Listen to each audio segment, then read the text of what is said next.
Thank you. So, as you mentioned, my name is Mati, and I'm an Israeli American. I was born in the US, but I've been living in Israel, this startup nation, which is widely known as such, for several decades. A veteran of the industry, was working at Israel's largest life sciences company called Teva Pharmaceuticals for a little over a decade, and very excited to now lead up this new innovation lab and to help bring some hope to both the industry and to humanity in entirety, leading up this alliance of our six partners plus Biomedx, namely Amazon, Israel Biotech Fund, Pfizer, AstraZeneca, Merck, and Teva Pharmaceuticals, together with Biomedx, our R&D engine that we brought in from Germany.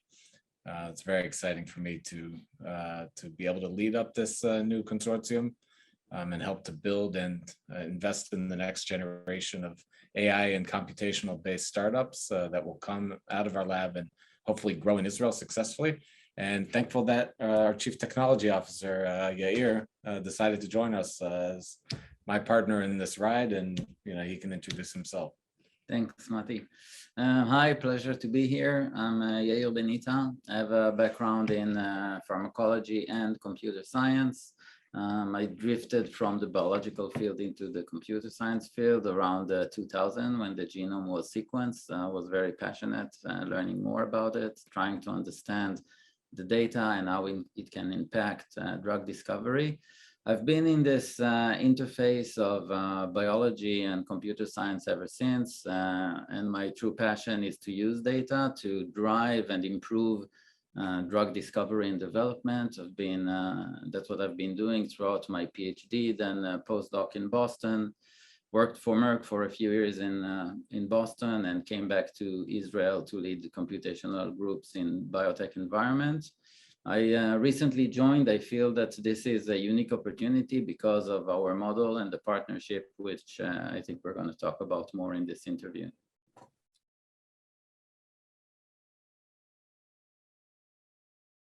Sure. Maybe I could just start a little bit by how this came to be about. Israel, as I mentioned before, is really a hotbed for innovation in several different fields and has a long-standing reputation and track record for early stage research in the life sciences sector, where 9 blockbuster drugs have come out of Israeli academia and research. However, the advanced development and the advanced stages of the development and manufacturing commercialization of drugs, with the exception of Teva Pharmaceuticals, has not been as prevalent as would be expected from a country with thousands of postdocs in the life sciences sector and leading academic institutions that have churned out IP. Mostly because the advanced stages after the early stage research happen outside of Israel. So the Israeli government wanted to put together a strategy and a program where they could really accelerate the industry here and help jumpstart the industry and build an ecosystem for advanced development and for companies to really continue the development of ideas in the pharmaceutical space. However, they understood that if they were to focus on the current activities of the pharma sector, Israel would not be competitive, because we kind of missed the boat on that from a government standpoint and a national standpoint. So in order to do so, the Israeli government put together a strategy that they call bioconvergence, meaning that they are mixing and trying to bring together the capabilities on the engineering side, the mathematical, computational side, including artificial intelligence, machine learning, comp bio, etc., together with classic biology and how they can really help revolutionize the way that we discover and develop new drugs in the pharma space. And that strategy brought a competitive tender together to establish a calling on global companies to come and establish a new innovation lab with the support of the Israeli Innovation Authority, the Israeli government arm that helps fund innovation. To come together and build an innovation lab with an infrastructure inside that has both a wet lab and a computational lab, where startups can either be formed or invested in from a very early stage to do things the right way, and taking these ideas from the academia and from the early stage of the lab and become developed, validated, and industrialized. And that's what we intend to do. We fortunately have multiple partners that decided to join this together, even competitors collaborating in this space because they feel passionately about the potential that AI has in drug discovery and development, but also that working together would increase the chances for them to succeed, and learning from each other would increase the chances to succeed in a field that the potential has remained untapped for the most part, and there's more to be learned than has actually been realized up until now. In addition to that, they also wanted to work in a very multidisciplinary manner. So we have 4 elements of our partnership. We have the global pharma companies that came together to be partners in establishing the lab. We have a high-tech partner with a vast experience of computational expertise in the life sciences sector in Amazon Web Services.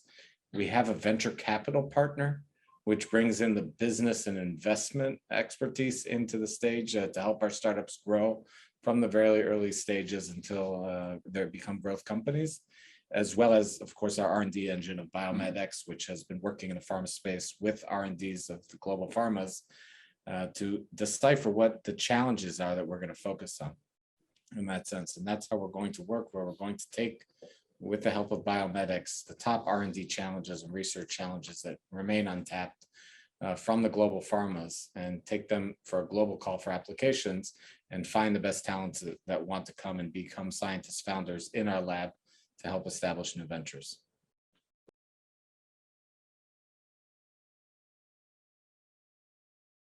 So first we have a process where we go through each of the pharma partner companies and identify the challenges that can make a real impact, where a computational technology is suitable and AI would be suitable. Then in this process, we actually aggregate all the challenges from all the pharmas, and then either merge some of them that are similar, but come up with the top few that all pharma partners thinks are good, or at least a few of them. And that defines our problem space. So the first one that was identified and defined was computational prediction of antibody structure or antibody sequence. And the way it works, if you think about it, currently what pharma companies do to develop antibodies are either screening through, for example, the so-called phage libraries, or immunization in animals, where you immunize with antigen and then isolate, try to identify the antibodies the animals developed. Both approaches are very laborious, or take a long time. It takes 2 to 3 years to develop an antibody, and we're looking for a way to improve on that process. Ideally, now the challenge is, if we provide the 3-dimensional structure of a protein, can we predict the antibody sequence computationally and then go generate it? Even if we come up with 100 different candidates and one of them would be a great antibody, it would be a huge success. We feel that the time is right because there's been quite a lot of advances in that field of protein folding and 3-dimensional structures. It's obviously a very big challenge, but it's also very big in the sense that it's actually difficult to perform, but actually it will have a very big impact. It's also a challenge that is considered pre-competitive. It's a technology that could be available to all pharmas, not only our partners, and will advance the field significantly if we're successful. So these are the types of challenges that we're expecting, that will push forward, very innovative, very ambitious, with great impact.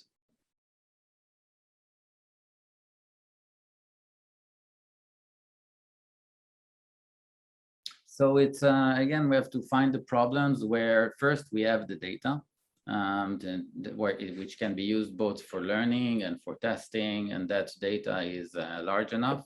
The problem has to be a problem where that fits. For example, a 3-dimensional structure of a protein is a problem that fits a computational technology.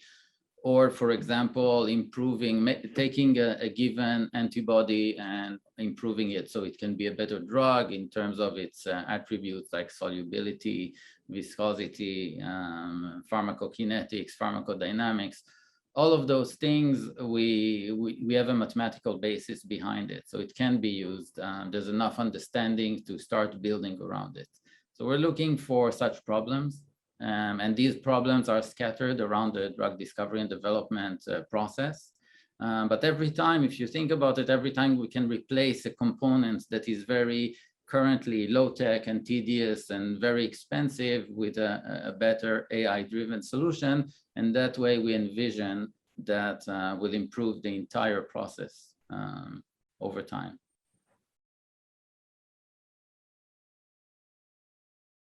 Well, right now we're in establishment phase, and like any startup in establishment phase, I believe you have to take on a hands-on approach, of course, where things are focused on what the matters are that are critical, and then with the help of the team that we've built, letting each one of them really lead in a hands-on approach in their field and their structure. But ultimately, you have to be hands-on in the areas that are most critical for the business.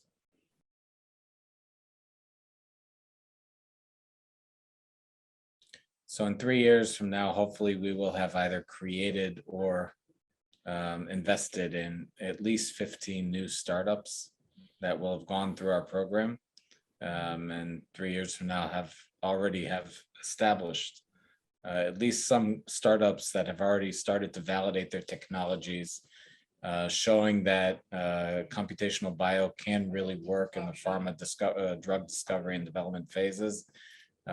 With the help of our partners, we're hoping to be able to help show that we can bring innovation and disruption to the way that we develop and discover new drugs.